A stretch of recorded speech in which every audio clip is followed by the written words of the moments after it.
Teachers, this is Ben Jennings. I'm here today to study lessons number 9 in our study in Genesis, the second half of Genesis. We're getting closer and closer to the end as we go, and today's lesson is on Genesis chapter 37 and really deals with chapter 37 verses 5 through 8 and then 18 through 28. And it deals with Joseph, the story of Joseph. This is Jacob's son. We're moving on now from talking about Jacob to talking about Jacob's sons and his son Joseph. And kind of the practical subject of today's lesson is on jealousy. Jealousy can be a very powerful, very destructive force, and we see that in this particular episode, this particular narrative of what happened with Joseph and his brothers and his family. We know that God's sovereignty, God's control, God's direction of the course of events in this particular scenario, his using of what's going on in Joseph's life is like kind of the big overarching theme of the whole narrative of Joseph. And in this particular one, we see jealousy and the ill effects of jealousy as a part of that. We should live with an awareness of the reality of jealousy and its potential to destroy relationships. Jealousy is one of those things where no one that actually is jealous and lives out of jealousy will probably say, I'm doing this because I'm jealous. That's not something that people normally claim as their motivation. So we see it happen a lot more than maybe we realize we do, because jealousy is basically just a kind of covetousness. It's they have something I want. They think they are a certain way, and they're getting blessed in a way that I want to be blessed, or that I'm resentful towards them because they're blessed that way and I'm not, or because they have some things that I don't. And I think it affects us more than we realize, and it destroys it. Jealousy is you'll see that the things that are done out of jealousy affect the lifelong relationships of the people we see and that are involved in this particular lesson. And so we're going to see 3 pieces of wise counsel that are illustrated from the story of Joseph. The first kind of piece of wise counsel that we can get here is this: we should be wise in what we share and with whom. Wise in what we share and with whom. If we find in verse 5 of Genesis 37, and Joseph dreamed a dream, and he told it to his brethren, and they hated him yet the more. Now we already know that they hated Joseph, and they were jealous of Joseph. They were resentful of Joseph because of the way that Jacob was parenting, the way that he was parenting Joseph. We also know, if you remember the story of Jacob, that Jacob's parents, Isaac and Rebekah, also had favorites. Isaac had a favorite in Esau. Rebekah had a favorite in Jacob. Now Jacob has all these kids, and it's very obvious that he has a favorite in Joseph because Joseph came from Rachel. That was probably born out a little bit out of what happened with Leah and Rachel and Laban. Laban had swindled and deceived Jacob into marrying Leah, and then he ended up marrying Rachel. And so here you have all of those dynamics in the family and all of that history coming down to then Jacob, now called Israel, giving Joseph a coat of many colors. You see that in verse 3, which isn't part of the text that it's assigned to us, but Israel loved Joseph more than all his children because he was the son of his old age, and he made him a coat of many colors. This would have been a very expensive thing, because to go to the step of coloring the coat is to go get colors that are not readily available in that area. The area they lived in, they didn't have a Walmart, they didn't have Macy's, Kohl's, Dillard's, insert whatever clothing you store, Saks Fifth Avenue, whatever it is you want to insert there. They didn't have those modern conveniences and modern ways of making textiles and all of that. And so to do that would have been very expensive. It would have been very costly, and it would have been making a statement. This. None of the kids get a Porsche. That one gets a Porsche. None of the kids get, the brand new, latest and greatest technological scenario, but Joseph gets it, and he gets it first. And so they already have that hatred because he wins father's affection. Of course, he's younger than all of them. That's another thing that they resent. And then you get to verse 5, and you find out that Joseph dreams a dream, and he tells it to his brethren. And the effect of telling this dream to his brethren is that they hate him even more. He said to them, "Here I pray you this dream which I have dreamed. For behold, we were binding sheaves in the field, and lo, my sheaf arose and also stood upright. And behold, your sheaves stood round about him and made obeisance to my sheaf. And his brethren said to him, Shalt thou indeed reign over us, or shalt thou indeed have dominion over us? And they hated him yet the more for his dreams and for his words." Now, it's kind of an odd dream. We all have weird dreams, don't we? We have things that we dream. I remember telling my wife the other day that I had a dream that mushrooms were growing out of my feet. I don't know what that means. I pulled them off, and like they were like part of my feet. That was what was kind of weird. I don't know why I'm telling you this, but the point is we can have weird dreams. If you know the story of Joseph, you know that eventually the brothers would go and they would bow before Joseph, and they would do it because they didn't have any wheat, they didn't have any grain, and Joseph had grain. So it's kind of weird that there's this grain element and that they're bowing to him. Same thing happened. Another dream, the sun, moon, and stars he made obeisance to me. That's down in verse 9. And even his father rebuked him. "What is this dream that thou hast dreamed? Shall I and thy mother and thy brother indeed come and bow ourselves to thee, to the earth?" And his brethren envied him. There's that jealousy. This is verse 11. But his father observed the saying. So there's just this very jealous response from the dad, or from the brothers, which makes sense. But the dad's kind of like Israel. He's that's interesting. Israel is a guy who understood visions and dreams. Remember that back in Bethel? He's had multiple times where God had revealed himself in visions. God had come to him and dealt with them. And so I think maybe he had even maybe a little bit more respect about maybe this is something that's actually means something in that sense. So from an application perspective, we see that that we should be careful what we share with people. Like there is there is the element of jealousy that can happen when good things happen to us. I remember seeing recently a video where a caller called into Dave Ramsey. Dave Ramsey is a well-known financial coach and has a radio show and podcast and all that. And this guy called in and he said, "Hey Dave, I just want you, I kind of want your advice." He said, "My wife and I played the lottery at my work." I'm not advocating the lottery, by the way, but he did. He played it at work, and basically his winnings, they won. All the different guys at work won this, because they kind of all went in on this lottery thing. And I think the payout was something like 20 million or something like that. And so he said, he was talking to Dave, and Dave was asking him, well, what, he said, "We've decided that we're not going to tell." He's like, I think he said like one brother knew. He said he wasn't even wanting to tell his kids. And he said he wasn't going to tell his kids because he didn't want them to be waiters. And Dave's like, "Waiters?" And he goes, "Yeah, waiting on us to die to get the money," which I thought was pretty funny.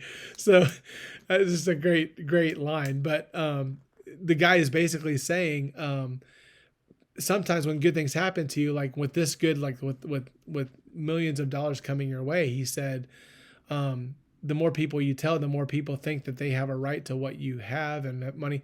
So he was trying to be wise about knowing that there'll be people that would treat them differently, people that would be jealous. And I'm not necessarily saying that there's some wisdom there, and there you got to be careful and wise about how you deal with if that's ever something you deal with. We know that a lot of people that get the Bible talks about money that's gained quickly, and the dangers that come with that. And so he has to be wise. The point I'm trying to make is that Joseph, God was, I think, giving him these dreams, and he's sharing this with all of his brethren, and it probably is somewhat of a sign of immaturity. I'm reading between the lines here, that he's telling his brothers about them bowing down to him in a dream. He didn't ask for those dreams. It's the dreams that came to him. But I think we need to be careful about basically factoring in jealousy as something that goes on. That doesn't mean that we're not open and transparent, that we're dishonest. None of those things should be the case. But this is even something I need to teach to myself. Not everybody needs to know everything. There is wisdom. Sometimes the proverb says even a fool is counted as wise when he shuts his mouth. And I think there's something to that. And so we got to be careful about that, what we share and with whom. Another piece of advice that is illustrated in this story is that we must guard against following peers bent on hurting others. We must guard against following peers bent on hurting others. That we see this down in verse 18. And as they saw him afar off. Now this is Joseph's brothers who are out in the fields taking care of their dad's God has done what he said he would do. He's blessed him and made his name great. He's got a lot of stuff. And Israel comes to Joseph. Notice Joseph's not out working. He's there at home, kind of like Jacob was when Esau was out. And he says, go see your brothers, see how they're doing, and come back and let me know what's going on. And so he goes out there, and when his brothers see him coming, they conspired against him, here it is, to slay him. And they said one to another, behold, this dreamer cometh. It's interesting that they don't call him Joseph, they call him now. He's identified by what he shared with them. Come now, therefore, let us slay him and cast him into a pit, and we will say some evil beast has devoured him. We shall see what will become of his dreams. And Reuben heard it, and he delivered him out of their hands and said, let us not kill him. Reuben said unto them, shed no blood, but cast him into this pit that is in the wilderness, and lay no hand upon him, that he might rid him out of their hands to deliver him to his father again. And it came to pass that they didn't. Then goes on to do that. That there's here these guys are, jealousy is powerful. They resent him. They hate him to the point that, I mean, he's flesh and blood. At least a half brother. He is a half brother to all of them. Now that I think about it, at this point, Joseph was the only son of Rachel. Eventually, Rachel has Benjamin too. Great name, son of my right hand, favorite son. I tell that to my brother Shadrach all the time, which is an interesting thing. It yet is another instance of showing preference to a son. Anyway, they conspire to get him. They want to kill him. Reuben has at least enough sense to say, don't kill him. Let's throw him in a pit. Proverbs talks about,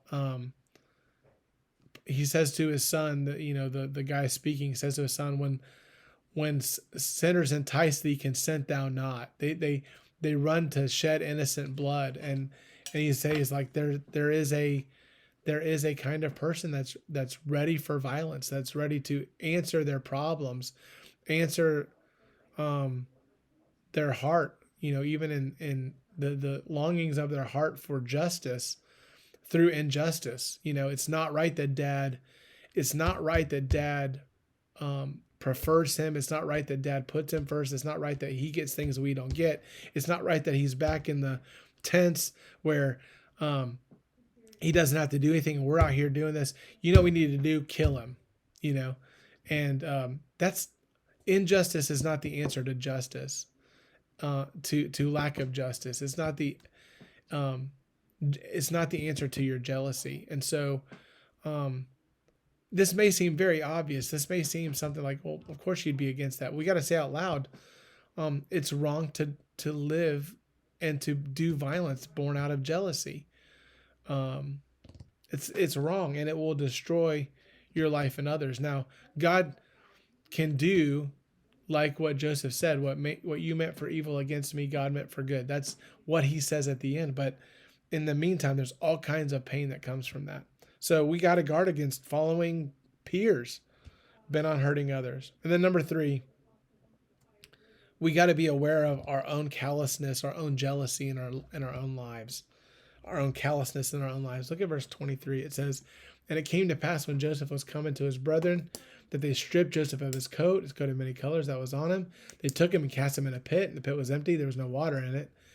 And when they, verse 25, and they sat down to eat bread, they lifted up their eyes and looked, and behold, a company of Ishmaelites came from Gilead with their camels bearing spicery and balm and myrrh, going to carry it down to Egypt." Now that's kind of an interesting thing.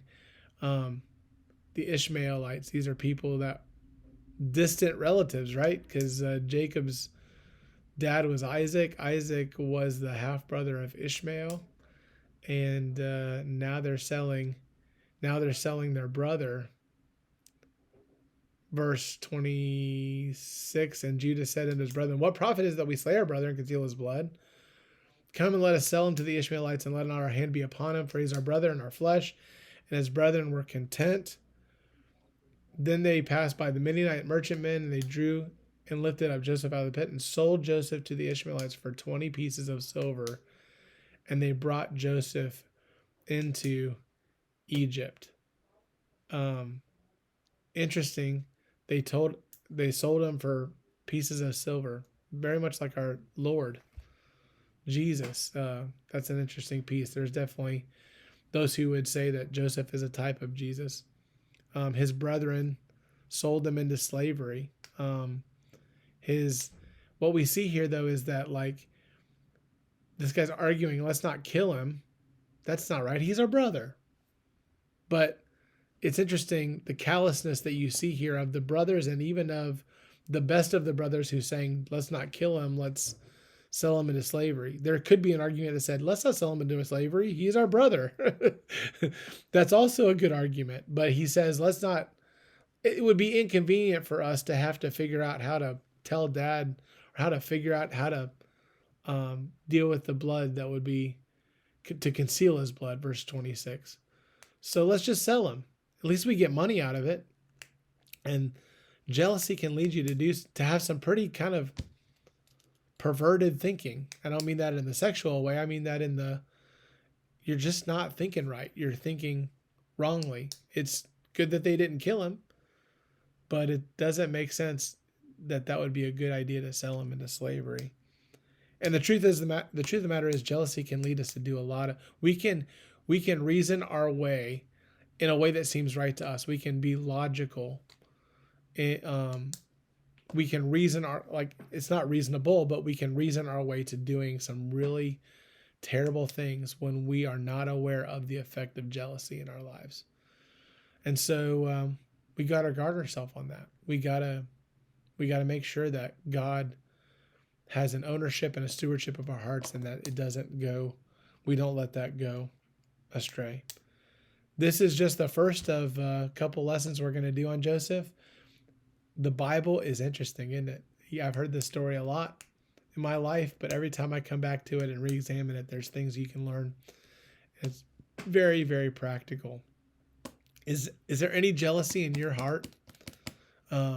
Somebody that you covet what they have, you covet what they can do. You wish you were them. They say something and you resent them for it. If you have a problem with a brother, you go between you and him alone, Matthew 18 says, and if he hears you, you gain your brother. I think we can't properly be right with God this way unless we're right with our brother this way. And so I think a good prayer is the one David prays later: "Cleanse my heart, O God.